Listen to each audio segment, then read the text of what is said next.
I'm here with Dr. Katherine, an independent research consultant who's just finished a study into the well-being of participants in the Life Code Matrix process.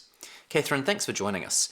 It's my pleasure. Let's start with why you conducted research into the Life Code Matrix in the first place.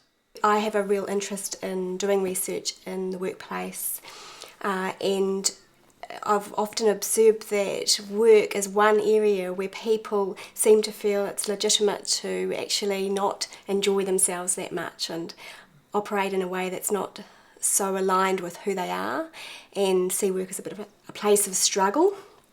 And when I talked to Scylla about doing this research, she explained that often she finds people who do this process enjoy their work quite a lot more afterwards and operate in a way that's a lot more aligned with who they are. Have you seen this exhibit itself in other processes that might be used in organisations? Yeah, it's a good question because there are a lot of processes out there and there are a lot of claims being made, and I'm aware of some of those processes. I'm aware of wellness programs. That's something that are being rolled out in a lot of companies, and HR tools, psychological testing tools, and that sort of thing. And I think the thing is that those processes are useful, but what they often lack is having an impact on the individual in creating intrinsic motivation. So that's a motivation that comes from within. And I think that where Life Code Matrix is different is that it does have the potential to create sustainable change, which is a way of, it means you don't have to keep doing something over and over again. For example, with wellness programs, evidence suggests they are very effective while they're in operation in terms of promoting change for people and eating better and exercising, and that does increase productivity and reduce absenteeism and those sorts of things. But the evidence doesn't suggest that once the program's over that those things are sustained.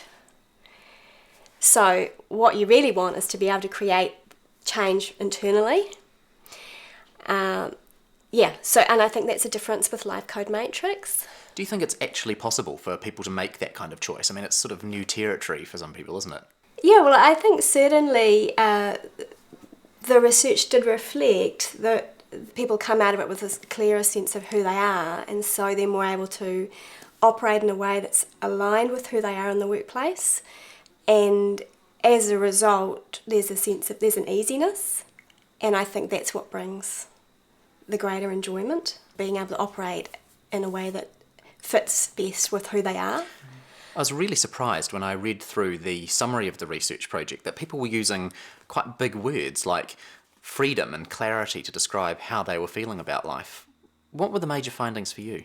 So generally in transition, people will use languages of struggle and frustration or confusion, which is what we all experience when we're going through those. And certainly when I met with people before they had done the Life Code Matrix process, most people were using those words and sense of struggle and uncertainty about the future and those sorts of things.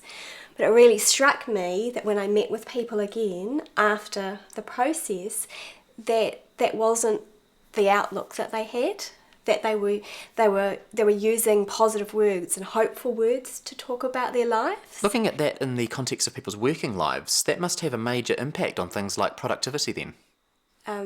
60% of people reported a new attitude, and people felt like kind of excited to be the person that they were, and so in their workplace as well, excited to explore that. So whether that meant communicating with colleagues or their manager, or whether it meant being perhaps a bit more creative in their work, or they just found themselves experiencing work more creatively and in a sense of discovery. They're being fully there. They're not sort of thinking, oh, I wish I was somewhere else, or I wish I was another person in another job or in another life. They're thinking they're just pleased to be who they are, I guess. This is a uniquely positive way of looking at people's lives. It's sort of like they've flipped the telescope around. Yeah, because we're so used to seeing I guess, faults in ourselves, aren't we? Or identifying problems that we need to improve on or fix up. And that's how we tend to see ourselves in our culture. But this is kind of saying people are okay, I'm okay. I don't actually have to fix up anything about myself. I can actually just enjoy being me. So it's quite different. So Life Code Matrix really turned a whole lot of pessimists into optimists then? This isn't really positive psychology so much, because positive psychology is more only about shifting your thoughts or attitudes, whereas, and that often takes a mental effort, but this process didn't necessarily take mental effort. So it's not like you go, oh, this is who I am, I must be this person, or I must try harder to be this person. People seem to be able to, once they had identified who they were through the process, were simply effortlessly able to be that person. So there wasn't effort involved in it. Katherine, thanks so much for taking the time to talk to us today. It's been really insightful, and I really appreciate you bringing a researcher's perspective on what seems to be a truly amazing program. So thanks. Thank you.